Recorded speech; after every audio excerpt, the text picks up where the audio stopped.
Kamusta mga ka-Fast Break? Ako nga pala si Mark, ang katambayan nyo sa Fast Break Sports Hub. Mula sa dagundong ng basketball fans sa Amerika hanggang sa puso ng hardcourt sa Pilipinas, babiyahe tayo para ibangga ang mga titan ng NBA sa maaangas na counterpart nila sa PBA. Magic Johnson and Robert Jaworski, ang mga charismatic leader. Kapag iniisip natin ang mga leader sa court na may talento, karisma at liderato, naiisip natin si Magic Johnson mula sa Lakers at si BJ Robert Jaworski mula sa Ginebra. Parehong maestro sa laro, namumuno sa hardcourt at nagbibigay inspirasyon sa kanilang mga koponan. Ang kahangahangang pagpasa ni Magic, katulad ng estilo ni Jaworski. Ang kanilang malakas na hatak sa fans, walang katulad. Damian Lillard and Terrence Romeo, konduktor sa clutch moments. Kilala ang parehong guard sa kanilang matinding instinct sa crunch time. Ang deep three ni Lillard at walang takot na drives ay katulad ng mga mapanghas na plays at step back jumpers ni Romeo. Kapag nasa linya na ang laro, gugustuhin mo ang sino man sa mga guards na ito ang gumawa ng buzzer beater. Kevin Durant and Arwin Santos, maestro sa opensa. Mga makina sa pag-score na may mahabang wingspan. Ang may stilong galaw sa opensa ni KD at kakayahang mag-score mula saan man ay panggalawang Spider-Man ng PBA. Isang manlalaro na kilala sa kanyang kakayahang lumundag sa ere at malawak na shooting range. Hindi lang sa puntos nagmumula ang kanilang impluensya. Sila rin ay mga clutch performers na nagbibigay bagsik pag mataas ang stakes.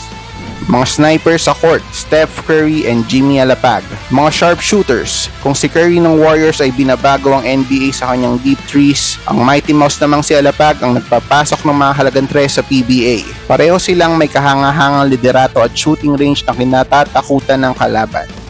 Essence of Greatness, Tim Duncan and Benji Paras. Fundamentals, pareho ang mga big men na ito na gumawa ng marka dahil sa kanilang consistency. Si Duncan ang big fundamental at si Paras ang tanging rookie na nanalo ng MVP sa PBA. Ay mga patunay lamang na sa pagiging mahusay sa basics, may future ka sa pagiging basketball legend. Giannis Antetokounmpo and Japet Aguilar, Future Legends. Athleticism at versatility. Yan ang mga salitang mag-uugnay sa dalawang ito. Ang biyahe ni Giannis mula sa Greece papunta sa MVP ng NBA ay nagpapaalala sa atin ng paglago ni Japet bilang isa sa pinaka-electrifying na manlalaro sa PBA. Ang kanilang kakayahang tumakbo sa court at dumakdak ng buong puwersa sa ere, talaga namang kahangahangang panoorin. Ang mga bagong alamat, Luka Doncic and CJ Perez. Sila ba ang future lords ng kanilang mga liga? Pwede. Ang court vision at IQ sa basketball ni Doncic ay katulad ng playmaking at kakayahan sa pag-score ni Perez. Kahit pareho silang mga young stars, sila pa ang bumubuhat sa kanilang mga koponan para mag-uwi ng panalo. Silent Killers, Kawhi Leonard and Mark Pingris. Ang parang mechanical na kausayan at defensive mastery ni Leonard sa NBA ay mayahambing sa matyagang work ethic at tapang ni Pinoy Sakuragi sa PBA. Pareho kasi silang mga kampyon at nagpakita ng natatanging kombinasyon ng skills at leadership. Kaya nga sila ay tinaguri ang heart and spirit ng kani-kanilang koponan. Tahimik lang yan sa umpisa pero mandirigma sa hardcourt. Mamba Spark, Kobe Bryant and Mark Kagiwa. Si Kobe Bryant ay kilala sa buong mundo dahil sa kanyang walang pag-aalinlangan na dedikasyon, scoring prowess at mahabang panahon sa isang koponan, ang LA Lakers. Gaya ni Kobe, kilala si Mark Kagiwa sa kanyang passion sa laro, kausayan sa pag-score at ang kanyang dedikasyon sa isang franchise.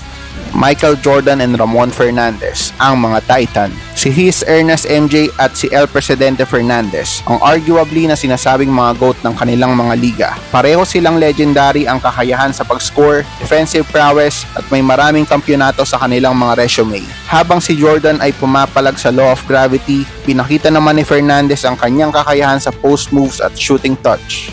LeBron James and Junmar Fajardo, halimaw sa hardcourt. Dalawang manlalaro na may natatanging pisikal na lakas. Kung si LeBron ang nagahari dahil sa kanyang kakayahan at talino sa court, si Fajardo naman ang nagahari sa loob ng paint. Pareho kasi silang maraming beses naging MVP at patuloy pang gumagaling na parang dito matanda. Ang kanilang kakayahang mag-adapt sa playstyle ng kalaban, nakakamangha. Pareho silang nakalaro sa anumang posisyon, kayang-kaya ring baguhin ang takbo ng laro sa ilang segundo lamang. Sa NBA at PBA, iba't ibang galing ang lumulutang sa pasiklaban. Sa gitna ng iba't ibang estilo sa paglalaro, sigawan ng fans at antas ng kompetisyon, hindi mo talaga mapagkukumpara ng buong buo ang mga superstars ng dalawang liga. Pero sa kabila niyan, iisa lang naman ang sigurado dyan. Ang pagmamahal sa laro ay mararamdaman mo sa bawat manlalaro. Hindi ito tungkol sa kung sino ang mas magaling, kundi tungkol sa pagdiriwang ng galing sa basketball. Salamat sa pagtutok mga ka-Fast Break. Kayo ba mga ka-Fast Break? Sinong pambato nyo sa NBA at PBA? Comment nyo na yan.